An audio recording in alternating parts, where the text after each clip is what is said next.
Hello and welcome our blood viewers to our today's news English edition. As usual, we bring to you the major and top highlights of tonight.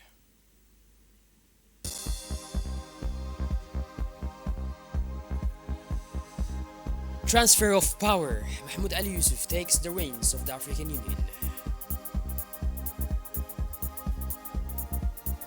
And on the international scene, still on the national scene, Qatar Charity launches the Relief and Development Project in Djibouti. Now towards the international scene, the president signs a constitutional declaration for a 5-year transition in Syria. Those were the major and top highlights. Welcome back to our newsroom, our blood viewers. Heading to Addis Ababa, where a new chapter has begun at the helm of the African Union Commission. During a solemn ceremony held at the headquarters of the Pan African Organization, Mahmoud Ali Yusuf officially assumed his role as a president of the Commission, succeeding Chedian Moussa Faki, who led the institution for 8 years. The event, rich in symbolism, brought together several African heads of state and dignitaries. In a speech, Moussa Faki passed the torch to his successor, praising his commitment and diplomatic experience. It is an honor to hand over this responsibility to my brother Mahmoud Ali Yusuf. I have had the privilege of serving Africa during times of challenge and hope, and I am confident that his leadership will take our continent to new horizons, he declared. After 8 years marked by major crises, Moussa Faki was recently honored in Djibouti by President Ismail Omar Guelleh, who awarded him the highest national distinction in recognition of his commitment to the African Union. During the ceremony, he called on the continent's leaders to fully support his successor in facing the challenges ahead. The handover of power symbolizes a moment of continuity and renewal for the African Union. Observers believe that Mahmoud Ali Yusuf's discreet but effective leadership, combined with his mastery of the organization's inner workings, could enable him to successfully navigate a complex geopolitical landscape. Qui nous affecte. Je prends aujourd'hui l'engagement Your Excellency Ambassador Albert Moshanga, outgoing Commissioner for Economic. Your Excellency Madame Nardos Thomas, COO. Ambassador Salma, and the new commissioners.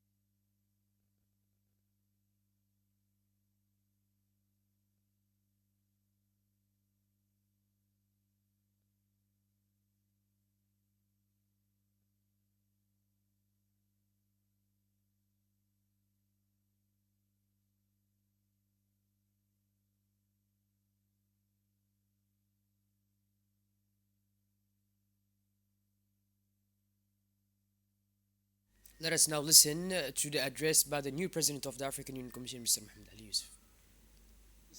Our continent is indeed the cradle of mankind, but it will also soon be the main driver of global growth. Our continent has what it takes to change the course of its history, and I have no doubt that this century will experience the rise of Africa. Let us work for it, and I would like to close my remarks here to thank His Excellency President Selassie, the President of the Federal and Democratic Republic of Ethiopia, the government and the great people of Ethiopia for the brotherly welcome we receive every time we come to Addis Ababa. Thank you.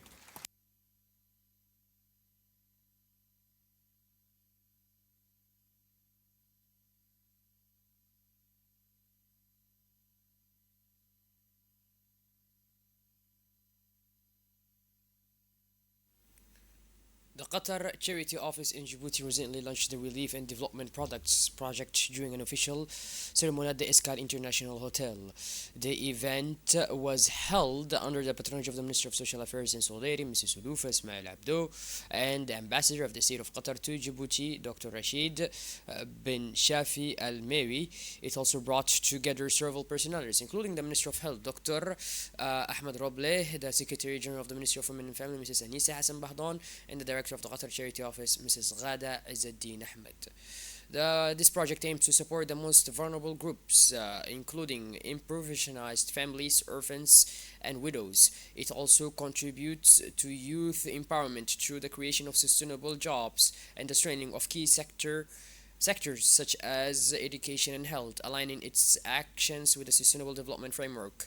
A specific component is dedicated to people with disabilities, providing them with adapted equipment to facilitate mobility and improve their daily lives. In his speech, Mr. Ibrahim Al-Jani, head of the Humanitarian Intervention Department at Qatar Charity, emphasized that this initiative reflects the organization's commitment to promoting social inclusion and offering a dignified living environment for beneficiaries.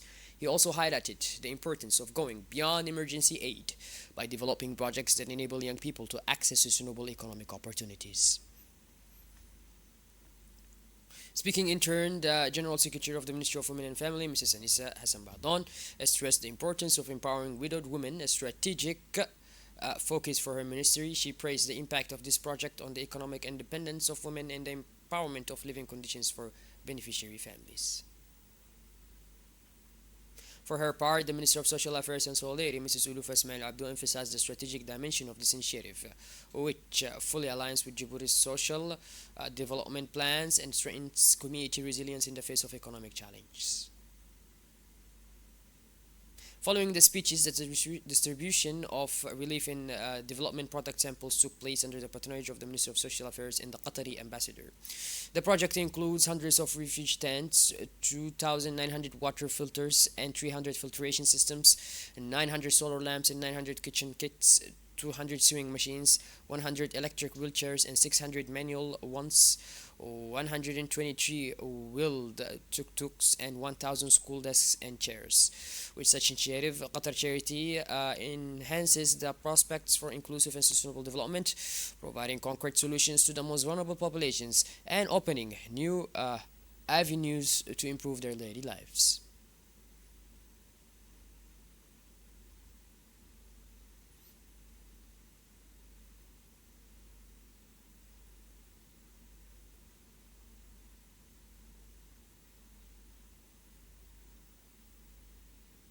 High demand for watermelon during Ramadan.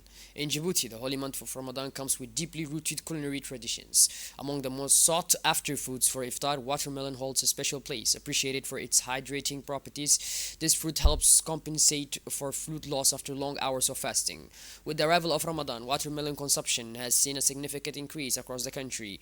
Served in slices or as fresh juice, it is often accompanied by dates and other beverages to break the fast. Its popularity far exceeds that of other fruits like oranges, bananas, or apples. This high demand also benefits street vendors, particularly active in bustling areas of the capital, especially at the Riyadh Market, the main activity hub for many. This period represents an opportunity for traditional income, a staple of iftar in Djibouti. Watermelon is often consumed at the start of the meal to quench thirst and refresh the body before moving on to other dishes. Rich in vitamins and minerals, it also contributes to nutritional balance. Importance confirms sustained demand throughout Ramadan, especially with rising temperatures and growing awareness of the fruit's benefits. In terms of price, a kilogram of watermelon is currently sold at 100 Djiboutian francs wholesale and 150 francs retail. The camp of the Bias Army in Ali Sibih hosted a high solemn religious evening in honor of the holy month of Ramadan. This event brought together several regional personalities to share this moment of reflection and brotherhood. The evening featured preaching sessions led by Sheikh, offering participants profound teachings on Islamic faith. A question and answer session also allowed both young and old to ask questions about religious practices, particularly the meaning and importance of Ramadan in Muslim traditions. In an atmosphere filled with spirituality, prizes were awarded to young winners by the attending officials amid applause from the audience, reinforcing the atmosphere of friendship and sharing. Ramadan, it should be recalled, is a particularly cherished month for Muslims worldwide. It marks a time of fasting, prayer, and solidarity, allowing believers to draw closer to God while fostering compassion for the less fortunate. It is also during the month of the Prophet Muhammad, peace and blessings be upon him, received the first divine revelation, hence the designation as the month of the Quran.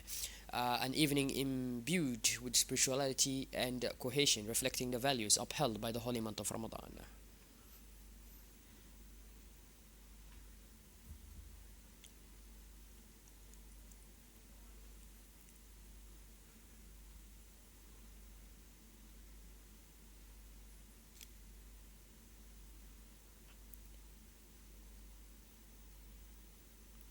The 2025 Ramadan tournament organized by the State Secretariat for Sports in partnership with CAC Bank is in full swing at Peaky 12 Place, attracting an enthusiastic and passionate crowd every evening, a true sporting tradition. This event energizes the neighborhood with intense matches and exceptional popular fervor.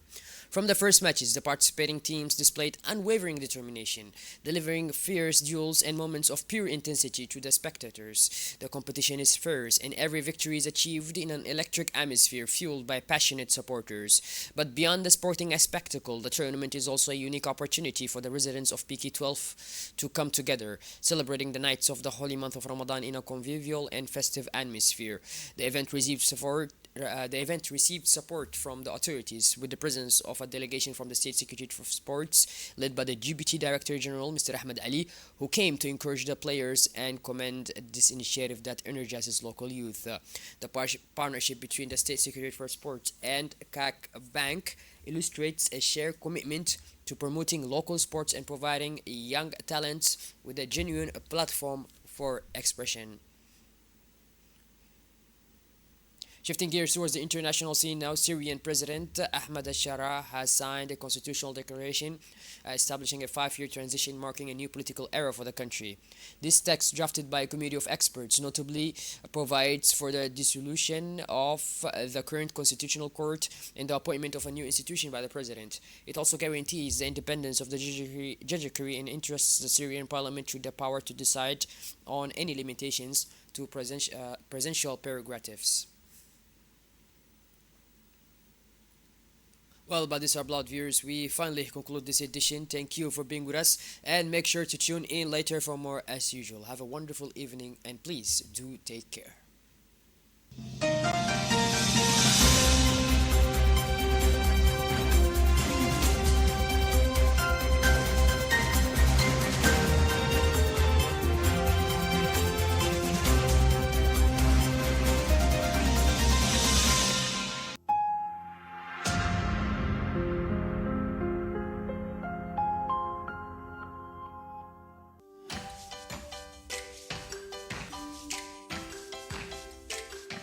Papa et maman, est-ce que je peux regarder la télévision? Non, mon fils, ce n'est pas possible. On doit sortir maintenant. On doit aller vacciner ta petite sœur au centre de santé. Ça sert à quoi les vaccins? Viens nous accompagner. Tu vas demander aux professionnels de la santé. Eux vont bien t'expliquer par rapport à moi et ta mère.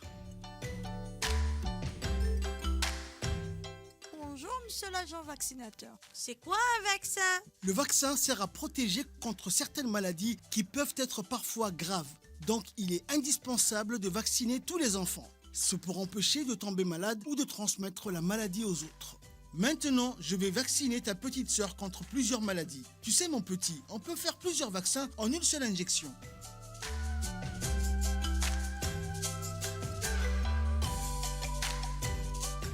Le carnet de santé est un document médical important à garder toute sa vie. Quand le professionnel de santé fait le vaccin, il l'écrit dans le carnet de santé. On trouve dans le carnet de santé les noms des vaccins et les âges auxquels